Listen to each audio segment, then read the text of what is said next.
자, 이제 선생님께서 본격적으로 수업 내용을 하나씩 하나씩 전달을 하십니다. 본격적으로 수업이 시작되면 여러분은 당연히 그 수업 내용을 잘 받아들이시면 되는데, 이때 어디서 어떤 펀치가 날아올지 아는 권투 선수가 그 주먹을 잘 피하고 반격도 할 수 있는 것처럼, 선생님들께서 대략 어떤 식으로 여러분에게 정보를 전달하시는지를 알면 여러분이 그 내용을 받아들이시는 것이 훨씬 수월해집니다. 그래서 오늘은 많은 선생님들께서 수업 때 사용하시는 빌드를 소개해 드리겠습니다. 선생님의 빌드를 꿰고 계신 채로 수업을 들으실 때 여러분은 수업을 보다 잘 따라가실 수 있을 겁니다. 자, 그럼 지금 제가 하는 것처럼 유튜브 영상을 만들고 편집하는 법에 대해서 가르쳐 드린다는 상황을 가정하고 제가 그 빌드를 한번 설명해 보겠습니다. 첫째, 꼭 기억해야 할 기본적인 사실들을 소개해 드립니다. 유튜브 채널은 어디서 어떻게 만들고, 영상은 어떻게 찍고, 편집은 어떻게 하고, 그런 기본적인 사실들 말이죠. 둘째, 어떤 일을 왜 그렇게 하는지 이해하실 수 있도록 설명을 해드릴 겁니다. 왜 영상 길이는 어느 정도가 적당하고, 밈은 어떤 때 왜 넣고 등등을 설명해 드리는 거죠.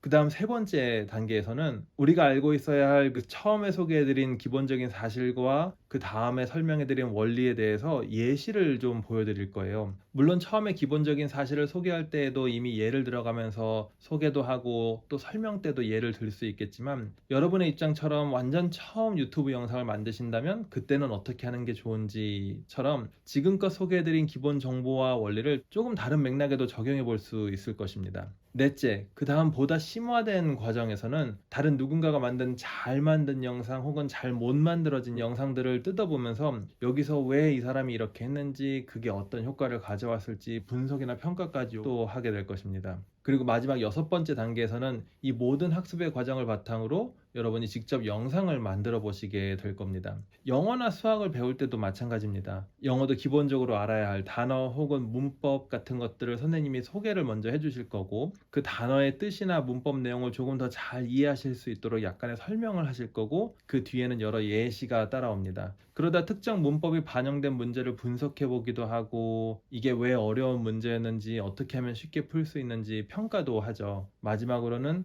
그 단어들과 문법을 이용해 작문을 하거나 회화도 해볼 수 있습니다. 수학에서도 마찬가지로 어떤 공식을 배운다면 일단 선생님께서는 그 공식 자체를 소개할 것이고, 이 공식 안에서 이 부분이 왜 이렇게 되냐 하면서 그 공식을 보다 잘 이해할 수 있도록 설명을 하실 거예요. 그 다음엔 그 공식이 적용된 문제를 풀고 혹은 다른 예시를 들어주시고, 그보다 좀 더 고급 단계로 가면 그 공식과 관련된 기존 문제를 쪼개어 보면서 분석도 하고, 그래서 이건 좀 이해하기 쉬운 공식이야, 문제가 나왔을 때 풀기 어려운 공식이야, 아니면 이런 문제들은 어떻게 접근해야 돼 하면서 평가도 해보고, 마지막으로는 직접 선생님처럼 문제를 풀거나 혹은 예상 문제를 직접 만들어 볼 수도 있을 거예요. 이렇게 선생님들이 일반적으로 어떠한 빌드업을 따라서 여러분에게 크고 작은 깨달음들을 주실지를 좀 미리 알고 계시면, 아, 저 선생님이 지금 나한테 기본적으로 그 내용을 소개를 하시는구나, 아니면 거기에 대해서 이제 좀 더 깊은 설명을 해주시는구나, 예시를 들어주시는구나, 혹은 그걸 적용하시는구나, 아니면 이와 관련된 어떤 복잡한 내용들을 분석하거나 평가를 하시는구나, 이렇게 선생님께서 하시는 이 점점 고차원적으로 가는 이 인지작용들을 여러분도 조금 더 잘 따라가실 수 있을 거예요.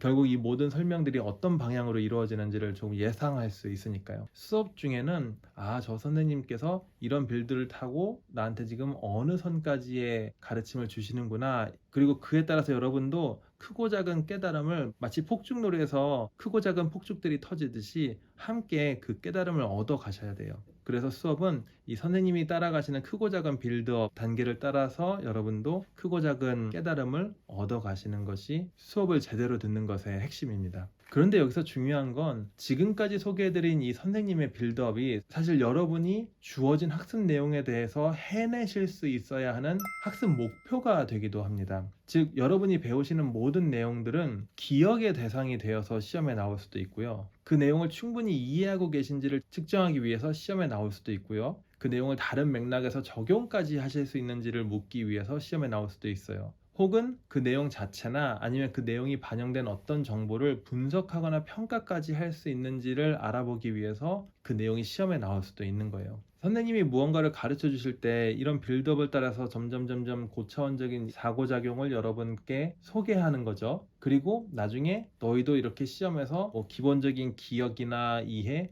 혹은 적용, 분석, 평가까지 한번 해봐 라고 시험 문제를 내시는 거예요. 이때 우리가 어떤 내용에 대해서는 선생님께서 기억만 요구하실 거고, 어떤 내용에 대해서는 이해까지 요구하실 거고, 어떤 내용에 대해서는 적용 혹은 그보다 더 높은 분석이나 평가까지 요구하실지를 우리가 미리 알면 좀 더 효율적으로 시험을 준비할 수 있을 거예요. 그런데 이렇게 선생님께서 도대체 나한테 어디까지 요구할 것인가를 짐작하는 것은 너무 막연하고 절대 쉬운 일이 아니에요. 다만 제가 여기서 드리고 싶은 말씀은, 선생님께서 종종 이에 대한 힌트를 좀 주시거든요. 그래서 그런 힌트를 놓치지 않으셨으면 해요. 근데 이 힌트도 이런 빌드업이 있다는 것을 알았을 때 좀 더 잘 캐치하실 수가 있을 거예요. 가령 선생님께서 "요거 꼭 기억해 라고 말씀하시는 내용이 있는가 하면, 기억만 하지 말고 이해도 하려고 해야 돼 라고 말씀하시는 내용이 있죠. 혹은 이 내용은 어떤 다른 상황이나 맥락에 적용도 할 수 있어야 돼, 적용도 한번 해봐, 이렇게 말씀하시는 내용이 있어요. 선생님께서 우리에게 가르쳐 주시는 그 행동 역시 간단히 언급만 하고 넘어가시는 게 있는가 하면, 우리를 이해시키기 위해서 자세한 설명도 하시는 경우가 있고, 설명뿐만 아니라 다른 예시, 적용도 해보시는 경우가 있죠. 그래서 이런 식으로